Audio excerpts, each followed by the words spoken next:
الحمدللہ وحدہ لا شریک لہ والصلاة والسلام علی من لا نبی بعد۔ پارہ نمبر 11۔ پارہ نمبر 11 کے آغاز میں اللہ تعالیٰ نے ان مخلصین کا بھی ذکر فرمایا جو جہاد میں نہیں جا سکے، ان منافقین کا ذکر بھی فرمایا جو جہاد میں نہیں جا سکے۔ دونوں میں فرق کیا تھا؟ مخلصین کا عذر تھا، بیماری تھی، سامان نہیں تھا، عذر تھا۔ منافقین کا عذر نہیں تھا، ہیلے بہانے تھے، اور وہ ہیلے بہانے تراش کر جہاد میں نہیں گئے اور اس پر بھی اندر سے خوش ہیں، اور مخلصین بیچارے عذر کی وجہ سے نہیں گئے پھر بھی رو رہے ہیں اور پیغمبر پاک صلی اللہ علیہ وسلم سے معذرت کر رہے ہیں، اللہ تعالیٰ سے استغفار فرما رہے ہیں۔ تو دونوں میں فرق کتنا ہے؟ مومن سے گناہ ہو جائے تو مومن تڑپتا ہے، منافق سے گناہ ہو جائے تو منافق اس کو اپنی چلاکی سمجھتا ہے۔ پھر آگے اللہ رب العزت نے دو قسم کی مسجدوں کا ذکر فرمایا جو مدینہ منورہ بنی ہے۔ ایک تو مسجد قباء ہے جس کے بارے میں ارشاد فرمایا ہے اُسِّسَ بُنْيَانُهُ عَلَى التَّقْوَىٰ۔ ایک تو یہ مسجد ہے جس کی بنیاد تقوی، پرہیزگاری، دین، خدمت دین ہے، اور ایک مسجد وَالَّذِينَ اتَّخَذُوا مَسْجِدًا ضِرَارًا جو منافقین نے بنائی ہے مسلمانوں خلاف سازش کرنے کے لیے۔ تو مسجد تو وہی ہوتی ہے جو اللہ کی عبادت کے لیے ہو، وہ مسجد تھوڑی ہے جو سازش کے لیے ہو۔ اس مسجد ضرار کو پھر گرانے کا حکم بھی دیا گیا ہے۔ تو دونوں قسم کی مسجدوں کا ذکر کیا ہے۔ پھر اسی جگہ پہ اللہ تعالیٰ نے ان لوگوں کا بطور ذکر فرمایا جو طہارت کا بہت زیادہ خیال کرتے ہیں، یعنی فراغت کے بعد اس دور کے حساب سے وہ مٹی بھی استعمال کرتے اور پانی بھی استعمال کرتے۔ آج کے دور میں پانی بھی استعمال ہوتا ہے اور مزید خشک کرنے کے لیے ٹیشو بھی استعمال ہوتا ہے۔ تو ایسے حضرات کی اللہ پاک نے مدح اور تعریف فرمائی۔ پھر اللہ رب العزت نے اس میں بہترین ایمان والوں کو نسخہ دیا ہے متقی بننے کا۔ فرمایا اگر تم متقی بننا چاہتے ہو تو بہترین نسخہ یہ ہے کہ متقین کے ساتھ رہو، اور یہاں متقین کے لفظ صادقین فرمایا ہے، یعنی وہ لوگ جو صادق فتقویٰ ہیں جن کی خلوت اور جلوت ایک جیسی ہے۔ تو متقی بننے کا سب سے آسان اور بہترین نسخہ متقین کے ساتھ رہنا ہے۔ پھر اس سورت کے آخر میں اللہ رب العزت نے پارہ نمبر 11 سورہ توبہ کے آخر میں رسول اکرم صلی اللہ علیہ وسلم کے بارے میں ارشاد فرمایا کہ ایسا پیغمبر ہم نے تمہیں دیا ہے جو تم میں سے ہیں اور افضل ہیں، اور ایسا پیغمبر دیا ہے کہ جس کو تمہاری تکلیف پر تکلیف محسوس ہوتی ہے، تمہاری دنیا اور آخرت کے بارے میں بہت حریص ہے، رؤوف رحیم، اور وہ تمہاری مشقت پہ دکھ محسوس کرتے ہیں، تمہارے لیے تڑپتے ہیں، تمہارے لیے مہربان ہیں۔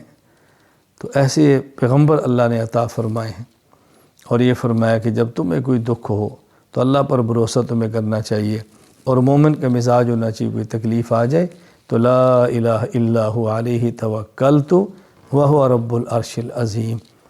صبح و شام 7 مرتبہ یہ آیت پڑھ لی جائے تو اللہ تعالیٰ غموں کو ہلکا فرماتے ہیں، غم ختم فرما دیتے ہیں، تکلیفیں دور فرما دیتے ہیں۔ حسبی اللہ لا الہ الا هو علیہ توکلت وہو رب العرش العظیم۔ سورہ یونس، کیونکہ اس صورت میں بطور خاص حضرت یونس علیہ السلام کا ذکر ہے، ان کی قوم کا ذکر ہے، اس لیے سورت کا نام ہی سورہ یونس ہے۔ اس میں اللہ تعالیٰ نے آسمانوں کی تخلیق کا ذکر فرمایا، زمین کی پیدائش کا ذکر فرمایا، سورج اور چاند کا ذکر فرمایا، اور اس کو اپنی توحید اور ربوبیت پر بطور دلیل کے ذکر فرمایا۔ وَالَّذِي جَعَلَ الشَّمْسَ ضِيَاءً وَالْقَمَرَ نُورًا۔ اللہ تعالیٰ نے اپنی توحید کے دلائل بیان فرمائے ہیں۔ پھر اسی صورت میں اللہ تعالیٰ نے جہاں اپنی توحید بیان فرمائی وہاں مشرکین کے معبودان باطلہ کا رد بھی فرمایا ہے، اور پھر دلیل کے طور پر یہ باتیں سمجھائی ہیں، زمین کون پیدا کرتا ہے، آسمان کون پیدا کرتا ہے، موت حیات کا مالک کون ہے، دوبارہ تمہیں زندہ کون کرے گا، یہ سب چیزیں دیکھو۔ تو یوں اللہ تعالیٰ نے اپنی توحید کو بیان فرمایا اور شرک کی نفی فرمائی۔ پھر اللہ تعالیٰ نے یہاں بھی چیلنج دیا ہے جس طرح پارہ نمبر 1 میں تھا، یہاں پارہ نمبر 11 میں بھی ہے۔ فَأْتُوا بِسُورَةٍ، اللہ فرماتے ہیں اگر تم یہ سمجھتے ہو قرآن کریم ہمارے پیغمبر اپنی طرف سے گھڑ کے لائے ہیں تو کوئی ایک سورت تم بھی لے آؤ۔ ایک صورت تم سارے مل کر نہیں لا سکتے تو پھر کیسے مان لیا جائے کہ یہ قرآن کسی انسان نے گھڑا ہوگا؟ اللہ تعالیٰ نے یہ چیلنج دیا ہے۔ پھر کفار کے جو طرف سے تقاضے ہوتے تھے، مطالبے ہوتے تھے، متی ھذا الوعد، قیامت کب آئے گی، لے آؤ قیامت کو، اس قسم کی باتیں کرتے تو اللہ نے اپنے پیغمبر سے فرمایا آپ بتاؤ ان کو لا املک لنفسی ضرا ولا نفع، میں اپنی ذات کے لیے نفع نقصان کا مالک نہیں ہوں تو کیا قیامت کا مالک ہو سکتا ہوں؟ اپنی ذات کے نفع نقصان کا مجھے اختیار نہیں ہے تو کیا قیامت کا اختیار مجھے ہے؟ مجھ سے تم مطالبے ایسے کرتے ہو جیسے قیامت میں نے برپا کرنی ہے۔ اور فرمایا پیغمبر ان کی بات سمجھاؤ اذا جاء اجلهم فلا يستأخرون ساعة ولا يستقدمون، جب قیامت کا وقت آ گیا تو 1 منٹ پہلے بھی نہیں ہوگا، 1 منٹ تاخیر بھی نہیں ہوگی، سیکنڈ کا بھی تاخیر نہیں ہوگی۔ تو تم قیامت کو مانگو نہیں، قیامت کی تیاری کرو۔ پھر اس بارے میں اللہ تعالیٰ نے اور اس سورہ یونس میں حضرت نوح علیہ السلام کا ذکر فرمایا ہے، حضرت موسیٰ علیہ السلام کا ذکر فرمایا ہے، موسیٰ کے مد مقابل فرعون کو بیان کیا ہے، اور ظالم نے کوشش کی، بدبخت نے مقابلہ کیا، بالآخر ہلاک ہو گیا۔ اور جب موت کا وقت آیا تو اسی فرعون نے پھر کہا کہ میں ایمان لاتا ہوں اس خدا پر جس پر بنی اسرائیل آئے ہیں۔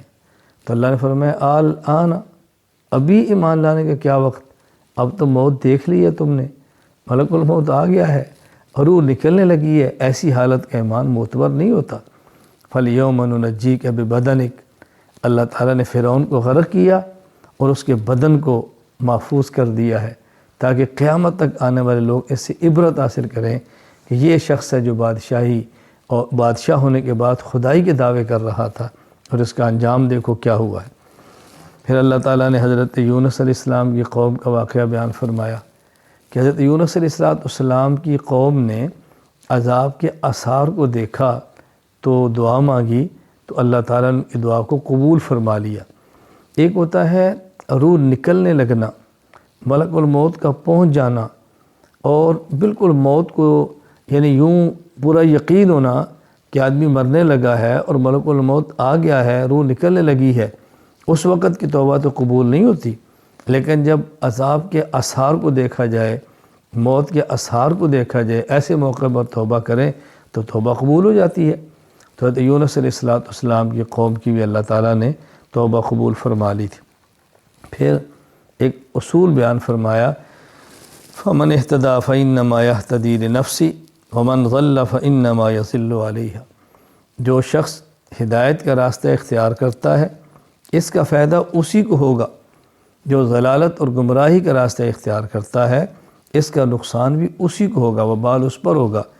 تو یہ نہ سمجھیں کہ میری گمراہی کا کسی اور کو نقصان ہے، جو گمراہ اس کو نقصان ہوگا، اس لیے ہدایت کا راستہ اختیار کرو اور ضلالت کے راستے سے بچو۔ آخر میں اللہ تعالیٰ نے اپنے پیغمبر پاک کو اور پیغمبر پاک کے واسطے سے تمام داعی، مبلغین اور دین کا کام کرنے والوں کو بات سمجھائی ہے کہ دیکھو جو وہی پیغمبر پر آئی ہے، نبی کو حکم ہے تم اس کی اتباع کرو اور باقی صبر سے کام لو، فیصلہ تو اللہ نے کرنا ہے۔ یہی بات آج دین کے کام کرنے والوں کو، دین پر چلنے والوں کو مد نظر رکھنی چاہیے۔ ہم نے احکام شریعت پر عمل کرنا ہے، شریعت کے اعمال پر پابندی کرنی ہے اور فیصلہ اللہ کی ذات پہ چھوڑنا ہے۔ اللہ تعالیٰ فیصلہ حق کا کرتے ہیں، حق کو غالب فرماتے ہیں، باطل کو مغلوب فرما دیتے ہیں۔